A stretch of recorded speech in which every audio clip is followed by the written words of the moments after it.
Hi hello friends, welcome to கௌரிஸ்கோம். எல்லாம் எப்படி இருக்கிறீங்க? நல்லா இருக்கீங்களா? இன்றைக்கி நம்ம என்ன பார்க்க போகிறோம் அப்படின்னா, வெந்தயம், கருஞ்சீரகம், ஓமம் இதை வச்சு ஒரு வீட்டில் ஒரு ஒரு வீட்டு வைத்தியம் அப்படின்னு வச்சுக்கலாமே. அதை எப்படி பண்ணுறது, அதனால் என்ன பயன் அப்படிங்கிறத பார்ப்போம். இப்போ கருஞ்சீரகம் பார்த்திங்கன்னா, கருஞ்சீரகம் ஒரு இறப்பை மட்டும்தான் தவிர்க்க முடியாதுன்னு சொல்லுவாங்க. மற்றபடி உடம்புக்கு அவ்வளோ ஒரு ஹெல்த்தியான விஷயம். நல்ல ஒரு சளி பிடிச்சதுன்னா அந்த நெஞ்சில் சளி தங்காது. அப்புறம் அதில் நல்ல எலும்பெல்லாம் நல்லா பலமாக இருக்கும், மூட்டு வலியெல்லாம் வராது. இது நாங்கள் எக்ஸ்பீரியன்ஸ் பண்ணதை சொல்கிறோம். அப்புறம் வெந்தயம் வெந்தயத்தில் நிறைய சத்து இருக்குது. சுகர் இருக்கிறவங்க சாப்பிட்டா சுகர் கண்ட்ரோல் ஆகும் அப்படிங்கிறது தெரியும். அதேமாதிரி கருஞ்சீரகமே சுகரை கண்ட்ரோல் பண்ணும். அடுத்தது அது கூடயே ஓமம் வச்சு ஓமத்தை வறுத்து அதையும் அது கூட சேர்த்துக்கலாம். ஓமம் நல்ல ஜீரண சக்தி கொடுக்கும் அந்த மாதிரி. அப்போ இந்த மூணையுமே ஒன்றா வறுத்து சாப்பிடும்போது நமக்கு என்ன பயன் கிடைக்கிது அப்படின்னு பார்த்தீங்கன்னா, நல்ல அந்த சளியெல்லாம் கட்டாது, சுகர் கண்ட்ரோல் ஆகும். வெந்தயத்தில் நிறைய சத்து இருக்குது, இரும்பு சத்து இருக்குது, உங்களுக்கு நல்லாவே தெரியும். அப்புறம் ஓமம் இதெல்லாம் சாப்பிடும்போது உடம்புல நல்ல ஜீரண சக்தியாகும். அந்த ஒரு மாதிரி நெஞ்சு எரிச்சிட்டு ஒரு மாதிரி ஏப்பம் வரும் இல்லையா, அதெல்லாமே வராது. இது ஒரு 40 வயசுக்கு மேலே இருக்கிறவங்க சாப்பிட்லாம். டெய்லி வறுத்து வச்சுட்டு கொஞ்சம் எடுத்து கொஞ்சம் சுடுதண்ணியில் போட்டு சாப்பிட்லாங்க.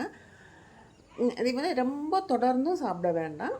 கொஞ்சம் ஒரு வாரம் சாப்பிடுங்க, அப்புறம் விட்டுருங்க, அப்புறம் ஒரு வாரம் சாப்பிடுங்க, 10 நாள் சாப்பிடுங்க, அந்த மாதிரி பண்ணுங்கள். சரிங்களா?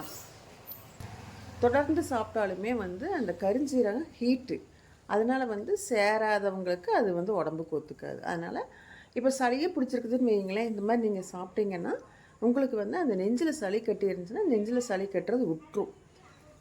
இப்போ நான் எனக்கே கொஞ்சம் இடையில சாப்பிடாம விட்டு பார்த்தீங்கன்னா 1 மாதமாகி எனக்கு சளியே நிற்க மாட்டேன்ட்டுச்சுங்க.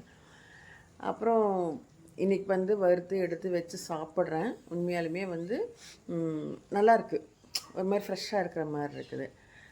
இப்போ அதை எப்படி செய்கிறது அப்படிங்கிறத நம்ம பார்ப்போம். வெந்தயம் ஒரு 100 கிராம் எடுத்துக்கோங்க. கருஞ்சீரகம் 100 கிராம் எடுத்துக்கோங்க. ஓமம் ஒரு 50 கிராம் எடுத்துக்கோங்க. இதுதான் அளவு. இப்போ நம்ம இது எப்படி ரெடி பண்ணுறது அப்படிங்கிறத பார்ப்போம். இப்போ ஸ்டவ் பற்ற வச்சு அதில் ஒரு பேன் வச்சாச்சு. காஞ்சிருச்சு. ஸ்டவ்வை சிம்மில் வச்சுக்கோங்க. இப்போது எடுத்த வெந்தயத்தை போட்டுக்கிறேன் வறுக்கறதுக்கு. அதையும் நல்லா கருகாமல் வறுத்துக்கணும். இப்போ வெந்தயம் கலர் மாறிடுச்சு. ரொம்பவும் ஒரு மாதிரி வறுக்கக்கூடாது. வறுத்தா அது ரொம்ப கசப்பாயிடும். இப்போ இதே வேறு பாத்திரத்தில் மாற்றிக்கலாம்.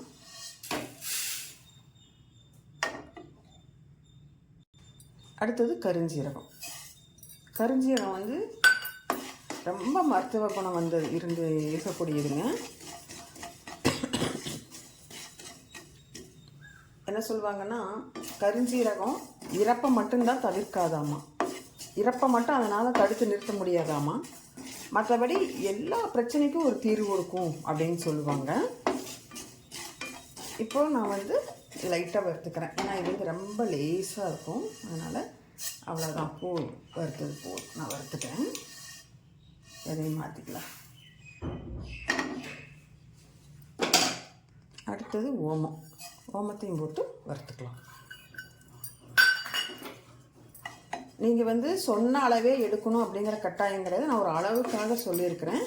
நீங்கள் அதுலேருந்து அதிகமாகவும் வச்சுக்கலாம், கம்மியாகவும் வச்சுக்கலாம். இப்போ ஸ்பூன் அளவு எடுத்தீங்கன்னா ஒரு 10 ஸ்பூன் கரிஞ்சீரகம், ஒரு 10 ஸ்பூன் வெந்தயம், ஒரு 5 ஸ்பூன் ஓமம், இல்லை 6 ஸ்பூன் வெந்தயம், 6 ஸ்பூன் கரிஞ்சீரகம், ஓமம் ஒரு 3 ஸ்பூன், அந்த மாதிரி கூட எடுத்துக்கலாம்.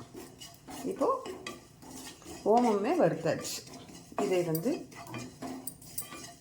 ஆற வச்சிடலாம். ஓமம் நல்ல மணம் வருது, கலரும் மாறிடுச்சு. இப்போ இதையும் வேறு பாத்திரத்தில் மாற்றிக்கிறேன். போட்டாச்சு, ஆறட்டும். இப்போ வறுத்து வச்சுருந்ததெல்லாம் ஆறிடுச்சு. இப்போ நான் மிக்சி ஜாரில் போட்டிருக்கிறேன். இப்போ இதை நான் பவுடர் பண்ணிட்டு வரேன். இப்போ இந்த பொடி அரைச்சாச்சு. எப்படி இருக்குதுன்னு பாருங்கள். இப்படி தான் இருக்கும் கலரு. இப்போ இதை நாம்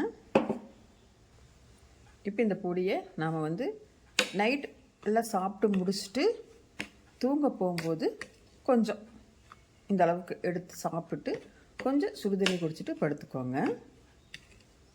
இந்த மாதிரி செஞ்சு சாப்பிட்டு பாருங்கள். உங்களுக்கு வந்து நல்லாயிருக்கும். உடம்புக்கு வந்து அந்த கைகால் வலி, மூட்டு வலி அதெல்லாமே வந்து கேட்கும். இந்த வீடியோ பிடிச்சிருந்தது அப்படின்னா எனக்கு ஒரு லைக் பண்ணுங்கள், ஷேர் பண்ணுங்கள். அப்படியே கௌரிஸ் ஹோம் சேனலை சப்ஸ்கிரைப் பண்ணிவிட்டு பாருங்கள். ஏதாவது சொல்லணுன்னா கமெண்ட் பண்ணி கேளுங்கள்.